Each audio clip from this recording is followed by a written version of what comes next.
The sun hung low over the parched hills, baking the dust into a fine, choking powder. Jonah stood motionless, his boots anchored in the dry earth, watching the horizon. Without warning, the air shifted. A shimmering, intense light tore through the sky, dropping like a physical weight upon the landscape. The atmosphere turned heavy, vibrating with a force that made the ground hum beneath his feet. Then the voice arrived, clear, resonant, and absolute. "Arise, go to Nineveh, that great city, and cry against it." The command hit the clearing with the force of a physical blow. Jonah stumbled backward, his breath catching in his throat. The light pressed against his vision, blinding and relentless. He raised his hands, palms outward, as if to ward off the sheer intensity of the mandate. His chest rose and fell in jagged, uneven bursts. He could not look away, yet the proximity of the light made his skin crawl. Every muscle in his frame locked, then shuddered, as the weight of the mission settled over him. He stood trapped between the vast, silent hills and the overwhelming brightness that refused to dim. The light pulsed, waiting for an answer that did not come. Jonah pressed his palms into his stomach, his knuckles clenched tight with strain. "Nineveh? They are cruel," the words scraped out, thin and jagged against the vast silence of the hills. He shook his head, a sharp, violent motion that sent sweat flying from his brow. The command echoed in his mind, but he pushed it down, choking it with the memory of the city's brutality. He did not look back at the source of the light. Instead, he pivoted, his boots sliding in the loose grit of the path. He took one step, then another, his gait stiff and uneven. The urgency flared in his chest, a frantic demand for distance. He moved faster, breaking into a heavy, lung-burning run that carried him away from the hills and toward the distant coastline. He did not check if the light followed. He simply ran, his eyes locked on the horizon, his breath coming in ragged, desperate gasps. With every stride, the shadow of the hills deepened, and the weight of the divine mandate seemed to recede, replaced by the singular, pounding rhythm of his own flight. The air in Joppa tasted of salt, rotting fish, and unwashed bodies. Jonah pushed his way through the dense crush of the marketplace, his eyes darting toward every shadow. Merchants shouted, blocking his path with crates of spice and woven baskets, but he shoved past them, ignoring the curses he drew. His stride was erratic, his focus narrowed to the mass rising above the harbor wall. He reached the docks, where the planks groaned under the weight of loading carts. The captain stood near the gangway of a sturdy vessel, checking a manifest. Jonah approached, his chest heaving, and held out his palm. His fingers trembled as he dropped the coins into the man's calloused hand. The captain counted them, looked Jonah up and down, and nodded once toward the ship. Jonah stepped onto the wood, the rhythmic creaking of the ropes beneath his feet signaling his departure. He gripped the railing, watching the crowd thin out as the ship prepared to cast off. A surge of relief flooded his limbs, grounding his shaking hands. He had paid the price. He had secured his passage. He believed the distance would be enough to outrun the voice that still haunted the edges of his thoughts. The moorings dropped with a heavy splash, and the ship shuddered. Jonah felt the deck shift beneath him. A slow, deliberate movement that widened the gap between him and the shore. He stood still as the port of Joppa began to shrink, the shouting of merchants fading into the rhythmic creak of timber. The distance offered a hollow comfort. He turned away from the railing and moved toward the hatch. The air inside the ship was thick with the smell of tar and damp wood. He descended the ladder, his sandals finding the rungs by habit, moving into the dim, claustrophobic belly of the vessel. Here, the world was reduced to shadows and the swaying of the keel. He found a corner where the ship's rigging lay coiled in rough, tangled heaps. He curled into the center of the ropes, pulling his knees to his chest. The ship groaned as it met the open water, a steady, rocking motion that pulled at his exhaustion.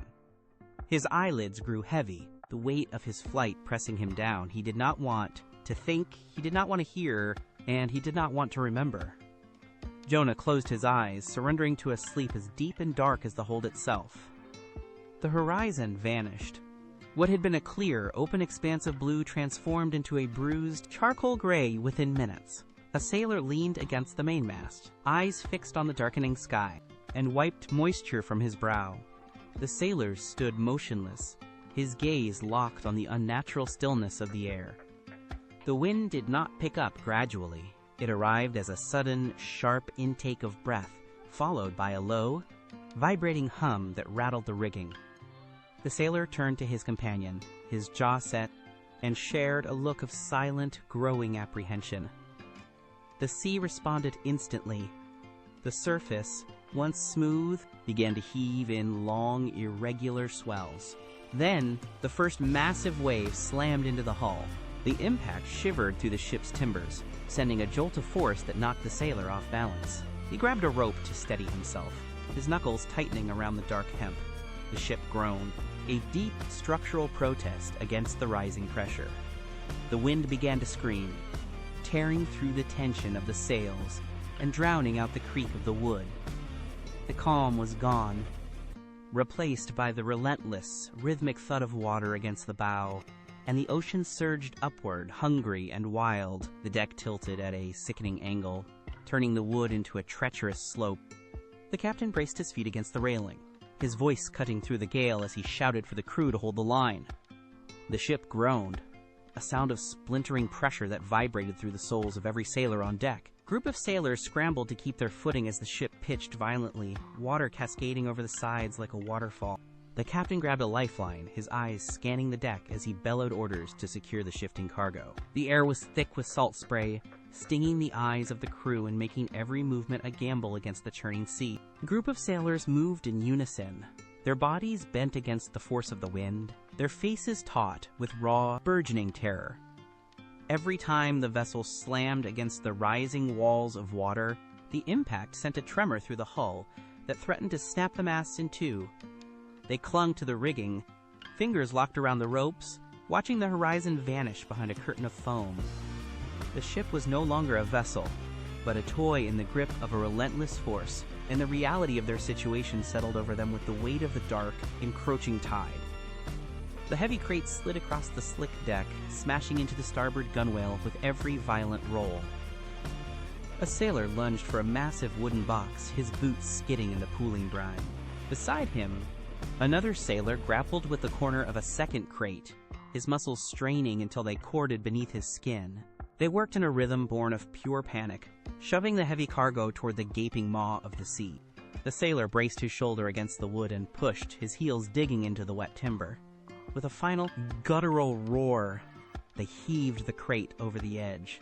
It vanished into the churning black water instantly. The ship groaned, a deep, metallic protest that vibrated through the deck plates, signaling the immense stress on the hull. The vessel shuddered, dipping lower into the trough of a massive swell, and for a heartbeat, it did not rise. The sailor gasped, clutching the railing as the dark water licked at the deck. They scrambled for the next crate, their hands raw and bleeding from the splintered wood. The sea surged again, a towering wall of white foam that threatened to crush the deck beneath its weight.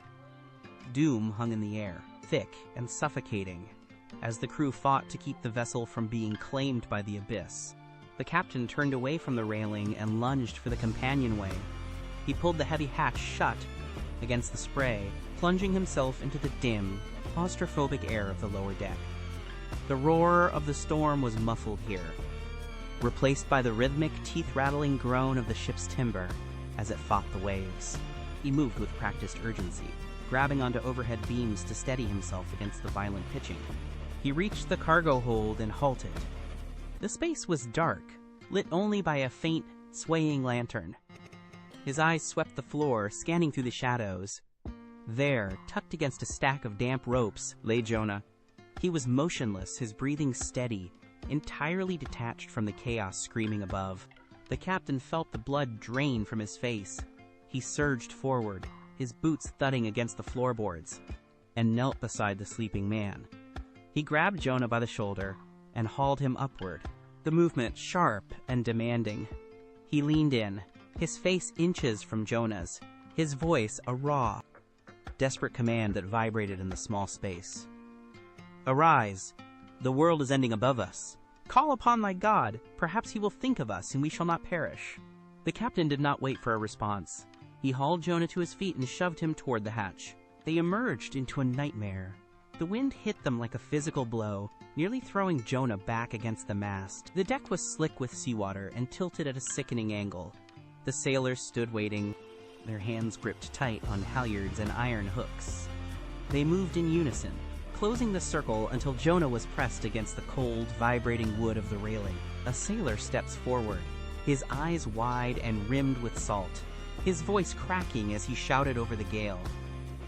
Beside him, another sailor held a lantern high, the flickering light catching the terror in every face. The sky erupted in a blinding flash of white, followed instantly by a crack of thunder that seemed to shake the very keel of the ship. The sailors did not look at the waves anymore. They looked at Jonah. They waited for him to speak, their posture rigid, their faces demanding a reason for the wrath that had descended upon them. Jonah stood in the center, trapped between the screaming wind and the silent, accusing eyes of the men who knew death was seconds away. Jonah looked at the faces surrounding him. They were men who understood the sea, but they did not understand the force that now tore at their masts. He bowed his head, his voice strained and thin, barely cutting through the howl of the wind. "I am a Hebrew," he shouted. The words tumbling out as he gripped the railing to stay upright. "I fear the Lord, the God of heaven, who made the sea and the dry land." He paused, his gaze dropping to the churning black water below. "I am fleeing from him." A sudden, unnatural silence seemed to ripple through the group, despite the gale. A sailor pulled back as if struck, his hands dropping from the rigging. Another sailor stared at Jonah, his mouth open, his eyes widening with a dawning, terrible clarity. They were not fighting a natural storm, they were being hunted by the divine. A collective shiver passed through the group of sailors, more chilling than the freezing spray. They looked at the horizon, then back at Jonah, their initial anger dissolving into a frantic, paralyzed horror. The ship groaned, the timbers screaming under the weight of the sea, as the men realized their lives were being held in the balance of a power they could neither fight nor escape. The ship groaned, a sound of splintering wood echoing through the roar of the gale. A mountain of dark water rose on the port side, dwarfing the mast and blotting out the horizon. The captain stared upward, his jaw set, his hands locked onto a support beam until his knuckles turned white. He knew the next impact would shatter the hull. Jonah watched the water rise, then turned to the men. He stepped onto the narrow, slick railing, balancing against the violent pitch of the deck. He looked at the captain, then at the group of sailors, his voice steady despite the chaos. "Take me up," he shouted, pointing toward the abyss. "Cast me into the sea." The wind tore the words away, but the message was clear. A sailor crouched low, mouth open, his eyes fixed on Jonah in total disbelief.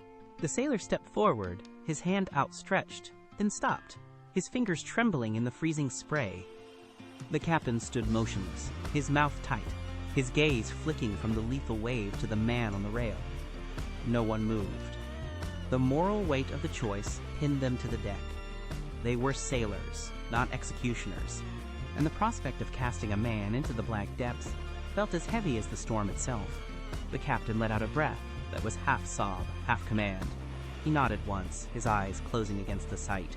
Two sailors moved forward as if in a trance, their hands gripping Jonah's shoulders and waist. The wood of the deck was slick, making their footing treacherous as they shoved him toward the churning froth. Jonah did not fight them. He looked up at the gray expanse of the sky, then down into the hollow of a massive, rising wave. With a final, synchronized heave, they pushed. Jonah left the railing. He dropped through the spray, a small silhouette against the towering black water, and vanished into the abyss. The impact was a sharp, final slap against the surface. Then, the impossible happened. The wind, which had been screaming for hours, died instantly. The clouds did not drift. They stopped. The violent tossing of the ship ceased, as if a giant hand had pressed it into stillness. The water flattened, turning from a chaotic, lethal mountain into a dark, glassy mirror. Not a single ripple disturbed the surface. A profound, heavy silence settled over the deck, so absolute that the sound of water dripping from the rigging felt like thunder. The group of sailors stood frozen, staring at the empty patch of sea where Jonah had disappeared. The surface of the sea remained unbroken for a long, agonizing heartbeat. Then, the waters shifted. A vast, dark shadow rose from the depths, casting a distortion across the reflection of the clouds. It was not a wave, it was alive. The great fish breached the surface, a mountain of wet, shifting mass that eclipsed the sky. The sheer scale of the creature forced the sailors to step back, their hands shielding their eyes from the spray. The gargantuan jaw unhinged, revealing a cavernous, dark opening that inhaled the surrounding water. Jonah was caught in the current, pulled forward by an irresistible force that dragged him toward the massive, open throat. He did not struggle as he passed the threshold. Inside, the darkness gave way to a soft, pulsing luminescence of deep blue, glowing like trapped stars against the walls of the throat. The passage closed behind him with a wet, heavy thud. The creature sank back into the abyss, leaving only a widening ring of foam on the surface. The sailors remained at the rail, their mouths hanging open, their bodies rigid. The ocean was empty again, but the silence had changed. It was no longer the silence of a calm sea. It was the silence of witnessing the impossible. The ocean was no longer a threat. It was a testament. Not a single ripple broke the surface, and the reflection of the stars above was clearer than the sky itself. The captain stood at the helm, his hands pressed against the wood, staring into the dark glass of the water. Beside him, the sailors dropped their heavy ropes, the sound of the hemp hitting the deck echoing like a gavel. The group of sailors did not speak. They could not. The transition from the screaming gale to this unnatural, breathless peace was too absolute to be anything but a direct intervention. One by one, they folded. The captain was the first, his knees hitting the planks with a dull thud. He bowed his head, his hands flat against the wood, his breathing ragged and shallow. The others followed, sinking to the deck, their gaze fixed on the spot where the great creature had vanished. There was no wind to rattle the rigging, no creak of shifting timber. The ship sat motionless, suspended in a void of total stillness. They remained there, huddled in the center of the vast, silent basin, waiting for a movement that did not come. The fear that had driven them moments ago had been replaced by a heavy, hollow weight of realization. Jonah opened his eyes to a world of shifting, bioluminescent blue. The walls of the chamber were not stone, but soft, translucent tissue that pulsed with a slow, hypnotic rhythm. Every contraction of the creature sent a low vibration through the floor, a steady heartbeat that defined the boundaries of his world. He stood, his feet slipping on the slick, wet surface. The space was cramped, forcing him to keep his head bowed. He reached out, his fingers tracing the glowing veins that webbed across the walls. They were warm to the touch, alive, and indifferent to his presence. He moved to the far end of the enclosure, searching for a seam, a crack, anything that led back to the world of light and air. There was nothing but the seamless, breathing muscle. He pressed his palms against the wall, but the tissue yielded like deep water, offering no resistance and no escape. The isolation was absolute. He circled the small, pulsing cavern, his breathing becoming ragged as the reality of his situation took root. He had run from a command, and now he was held in the dark, rhythmic grip of a creature that knew no path but forward. He stopped pacing, his shoulders sagging, and slid down the wall until he sat in the cold, salt-slicked center of his prison. Jonah sat in the center of the pulsing chamber, his fingers tracing the dried, white crust of salt on his arms. The bioluminescence flickered, casting long, wavering shadows against the wet walls. He looked down at his palms, then gripped them together, his knuckles turning white. The rhythm of the creature continued, an unceasing, deep-seated vibration that rattled his teeth. He shifted, his knees hitting the slick floor with a sharp sound that died instantly in the damp air. He bowed his head, resting his forehead against the cold, yielding tissue. The silence of the deep sea pressed in, heavier than any weight he had ever carried. He opened his mouth, and his voice scraped against the stillness, raw and uneven. "Salvation is of the Lord," he whispered. He repeated the words, steadying his breath with each syllable. The tears came then, trailing lines through the salt on his face. dripping onto the bioluminescent floor, where they vanished into the glow. He did not ask for release. He stopped fighting the walls. He stopped measuring the distance to the surface. He simply knelt, his body finally still, his focus narrowed to the single truth he had spent his life trying to outrun. The creature continued its steady, rhythmic push through the dark, and Jonah remained bowed, anchored in the quiet of his surrender. The rhythm of the chamber broke. The deep, steady pulsing stopped, replaced by a violent, upward thrust that threw Jonah against the wall. The creature was rising. The bioluminescent light began to dim, swallowed by a growing, piercing brilliance that filtered through the tissue walls. The water pressure decreased, popping in Jonah's ears as the massive fish breached the surface. With a final, convulsive surge, the creature lunged forward, sliding onto the shallow shelf of the coast. The walls of the chamber collapsed inward, folding like wet parchment. A sudden, blinding white light flooded the space as the creature's mouth gaped wide. Jonah tumbled forward, sliding across the slick, wet surface of the tongue and hitting the sand with a heavy thud. He rolled onto his back, his lungs burning as he pulled in the first breath of dry, salt-thick air. The morning sun hit his face, sharp and hot, bleaching the memory of the dark from his eyes. He pushed himself up with trembling arms, his skin drying instantly in the heat.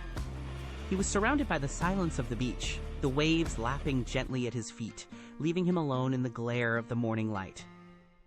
Jonah remained on his hands and knees for several minutes, the grit of the beach embedded in his palms. He exhaled, a long, shuddering sound that cleared the last of the seawater from his chest. He looked down at his feet, testing the stability of the ground, then dug his toes into the warm sand to gain leverage. He pushed, his muscles corded with the effort, until he stood fully upright. The horizon stretched out before him, a vast, unbroken line of dry earth and low brush. He turned his head, scanning the terrain until his gaze locked onto the faint, beaten track leading inland. He took a single, heavy step, then another. The sand shifted, resisting his movement, but he did not falter. He wiped the dried salt from his eyes with the back of his hand and squinted into the rising sun. The path ahead was long and winding, disappearing into the heat haze where the city lay waiting. He adjusted his stance, set his shoulders, and began the steady, rhythmic walk. Every movement was deliberate, a physical manifestation of his decision. He did not look back at the sea. He kept his eyes fixed on the distant trail, putting mile after mile of dry, cracked earth between himself and the shore. The walls of Nineveh rose like cliffs of baked clay, casting long, sharp shadows across the road. Jonah approached the main gate, his feet heavy with the dust of the long journey. He passed under the massive archway, the scale of the city dwarfing him instantly. The air inside was thick, with the scent of roasting meats, spice, and the sweat of 1,000 people. Merchants shouted prices, wheels rattled against cobblestones, and the constant hum of commerce filled the narrow streets. Jonah stopped in the center of a crowded plaza. He dropped his gaze to the ground, took a deep breath that expanded his chest, and then tilted his head back. His voice erupted, raw and echoing against the stone walls. 40 days, and Nineveh shall be overthrown. The sound sliced through the ambient roar of the market. A Ninevite woman, carrying a wicker basket of grain, froze mid-step. She shifted the weight of her load, she tightly grips the wicker basket in her arms, and turned toward the source of the cry. The crowd around her slowed, the rhythm of the city faltering as heads turned in unison. Jonah stood motionless, his eyes scanning the faces of the people, his voice still vibrating in the stagnant air. The shout hung in the air, refusing to dissipate. The Ninevite woman lowered her basket, the grain spilling slightly onto the stones. Nearby, a man dropped a bundle of timber, the wood clattering loudly against the pavement, yet no one reached to pick it up. The Ninevite elder pushed through the thinning crowd, his hands clasped behind in front of him. He stopped 10 paces from Jonah, his brow furrowed into deep etched lines as he scrutinized the visitor. He did not speak, but he leaned forward, his ears straining to catch the lingering resonance of the words. The market noise, usually a relentless drone, withered away. Merchants silenced their calls. Children stopped their play. The silence expanded outward, block by block, like a ripple in a stagnant pond. People leaned out of upper windows and stopped in doorways, their faces draining of color. The Ninevite elder turned his head, looking toward the distant palace, then back to the prophet. A collective shift occurred. The bustle of trade was replaced by a heavy, palpable stillness. Every person in the plaza stood frozen, trapped in the sudden, sharp clarity of the warning. The weight of the impending doom began to settle over the streets, turning the morning light cold and thin. The Ninevite elder did not wait. He turned his back on the plaza and began to walk, his pace quickening with every stride toward the palace gates. He pushed through the outer perimeter, ignoring everything around him, only focused on his mission. He pushed his way through the heavy bronze doors of the throne room. Inside, the chamber was cool, shielded from the heat of the city. The king of Nineveh sat on his seat, surrounded by the quiet hum of scribes and advisors. The Ninevite elder kneels before the king of Nineveh, his breathing ragged from the sprint. He did not bow.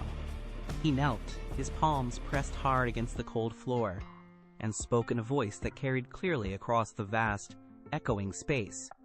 He described the stranger, the singular shout that had paralyzed the market, and the strange, lingering dread that now gripped the city gates. The king of Nineveh did not interrupt. He listened attentively. The silence in the room deepened, becoming thick and suffocating. The king stared at the doors, his expression unreadable. As the gravity of the report settled into the stones of the floor, the king of Nineveh rose. The movement was slow, deliberate, and carried a weight that drew every eye in the chamber to his face. He walked to the center of the dais and gripped the heavy, layered panels of his status, pulling them away until they fell in a heap at his feet.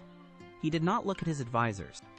He stepped down from the raised platform, his feet meeting the cold, hard stone of the floor. He knelt, then reached into a decorative urn nearby, pulling out a fistful of gray, gritty ash. He poured it over his head and shoulders, letting the fine powder coat his skin and hair. He sat down directly on the floor, pressing his palms into the dust and spreading it across the ground. No one breathed. No one moved to assist him. The king remained there, motionless, his face turned toward the floor, a stark figure of total surrender.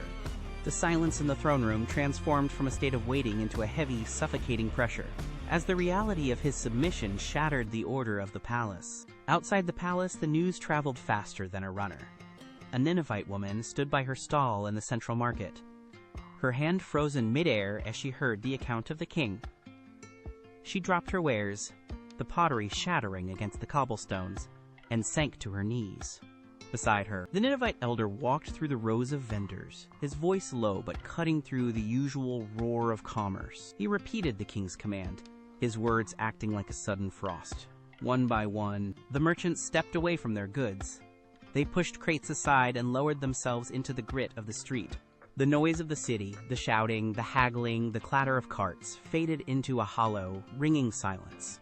From the gates to the inner walls, the residents of Nineveh knelt. They pressed their foreheads to the hard, dry earth, their hands clasped tight against their chests. No one spoke. No one dared to look up at the sky. A collective stillness settled over the streets, heavy and suffocating, as thousands of people waited in the dust, their breath shallow, their hearts focused on a single, silent plea for mercy. The entire metropolis held its breath, a vast, living testament to a city brought to its knees. The sky above Nineveh had been a solid, suffocating sheet of charcoal for hours, pressing down on the kneeling crowds. The air held a static charge that made hair stand on end and skin prickle. Then the pressure broke. The center of the storm wall rippled, as if pushed by an invisible hand. A sliver of clear, pale blue appeared, rapidly widening to tear the darkness apart. The heavy, bruised clouds shredded, caught in an updraft that whisked them away toward the horizon. A soft golden light spilled down, bathing the rooftops and the kneeling figures in the streets. It was not the harsh glare of a summer noon, but a gentle, steady warmth that touched the stone walls and the bowed heads of the people. The Ninevite elder looked up, shielding his eyes, and exhaled a long, shuddering breath. The Ninevite woman reached out to touch the sudden warmth on her palms. The silence remained, but it had changed. The suffocating weight of impending ruin had evaporated, replaced by a stillness that felt like a reprieve. The city stood untouched. The buildings held their form.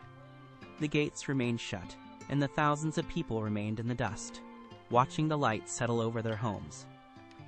The judgment had passed, leaving behind only the quiet, fragile reality of a city that had been granted one more day. Jonah climbed the ridge overlooking the valley, putting distance between himself and the city walls. He stood on the crest of the hill, his sandals digging into the dry, loose scree.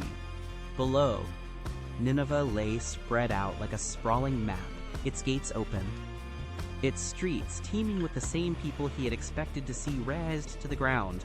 He looked from the city to the horizon, then back to the city again. His jaw tightened, the muscles in his face bulging as he ground his teeth. He began to pace. 3 steps left, 3 steps right, carving a narrow trench into the dusty soil. Every time he passed the western edge of the ridge, he stopped, staring down at the intact towers. He picked up a stone and threw it off the cliffside, watching it tumble into the ravine with a sharp, hollow crack. His hands were curled into fists at his sides, his fingernails biting into his palms.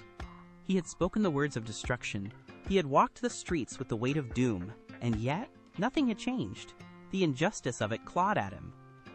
He stood rigid, his chest heaving with shallow, jagged breaths, waiting for the sky to shift, for the fire to fall, for the world to align with his expectations.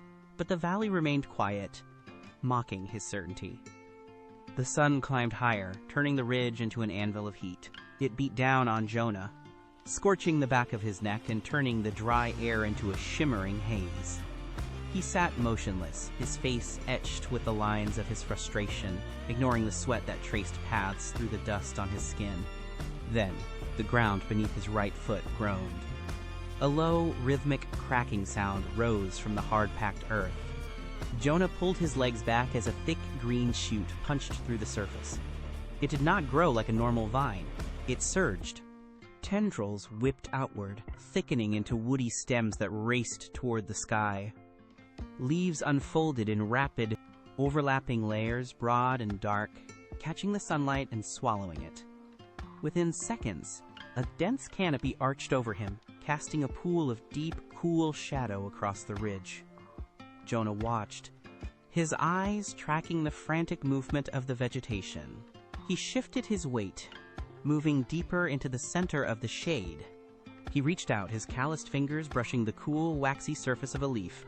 The intense heat of the hillside was cut off, replaced by a sudden, refreshing stillness. He let his shoulders drop, his jaw finally relaxing as he leaned back against the cool earth, claiming the reprieve for himself. The cool respite did not last. Before the next dawn, a worm gnawed through the central root, severing the lifeline of the canopy. Jonah woke to the sound of dry, brittle leaves snapping. He sat up, and the entire structure collapsed around him, turning into a heap of shriveled, blackened debris. The sun struck him with renewed force, a hammer blow of heat that instantly turned his skin red and tight. He scrambled to find a scrap of shade, but there was nothing left but dust and dead stems. He clawed at the withered leaves, his fingers coming away with gray, flaking powder. He stood, his legs trembling from the sudden spike in temperature, and glared at the empty space where his shelter had been. He wiped the stinging sweat from his eyes, his breathing turning into ragged, sharp gasps. He kicked at the mound of dead vegetation, sending dust swirling into the stagnant air. His face hardened, the skin pulling back from his teeth as a low, guttural sound of protest escaped his throat. He looked up at the unyielding sky, his fists clenching until his knuckles turned white. The loss of the small, temporary comfort felt like a personal insult, a final weight added to his mounting, unresolved fury. Jonah stood in the center of the barren slope, his face slick with sweat and grime. He kicked at a dry clod of dirt, his mouth open to curse the heat again, when the air itself seemed to solidify. The wind vanished, the buzzing of insects died. A voice, resonant and steady, settled into the space behind his eyes. It was not a sound carried by the breeze, but a vibration in his very bones. You feel pity for a plant. The voice resonated, which you did not plant, which you did not nourish, and which lived for a single night before returning to the dust.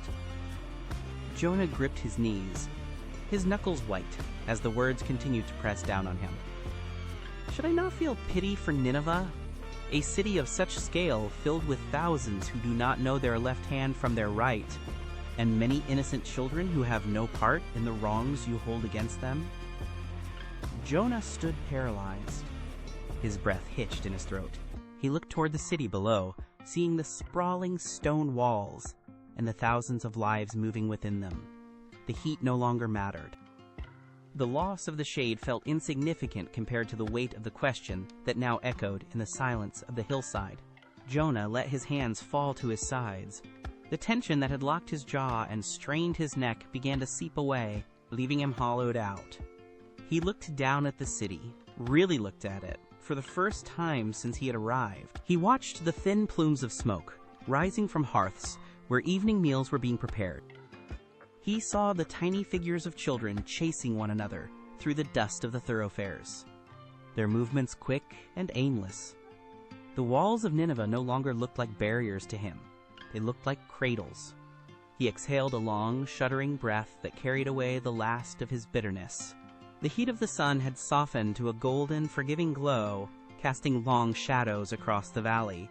He stood still, his feet firmly planted in the earth, and felt the immense burden of his own judgment slip from his shoulders. He was not the arbiter of this world. He was a witness to a mercy that spanned further than his own sight could reach. His eyes tracked the flow of people in the streets, moving with a rhythm that felt ancient and necessary. He slowly lowered his gaze, his chin dropping toward his chest, as the final edges of his defiance dissolved into the quiet, cooling air of the desert evening. The last sliver of the sun dipped below the jagged horizon, painting the sky in deep violets and fading embers. Jonah remained on the hillside, his head bowed, not in defeat but in a strange, quiet release. The wind picked up, cool and steady, brushing against his face and carrying the scent of drying grass. He did not look back at the city again. He did not need to. The internal knot that had governed his every step since the harbor at Joppa had finally unraveled. He reached down, brushed the dust from his palms, and stood up straight. His limbs felt light. The path ahead was no longer a road toward a mission, but a way forward into a world that was far larger than his own grievances. He took a slow, deliberate breath, filling his chest with the cooling desert air. He turned his back on the hillside and began to walk. His pace was steady, rhythmic, and unhurried. Behind him, the city lights began to flicker to life, small points of warmth in the deepening dark. He walked until the sound of his own footsteps was the only thing he heard, moving steadily toward the open expanse of the night, finally at peace with the vast, incomprehensible reach of mercy.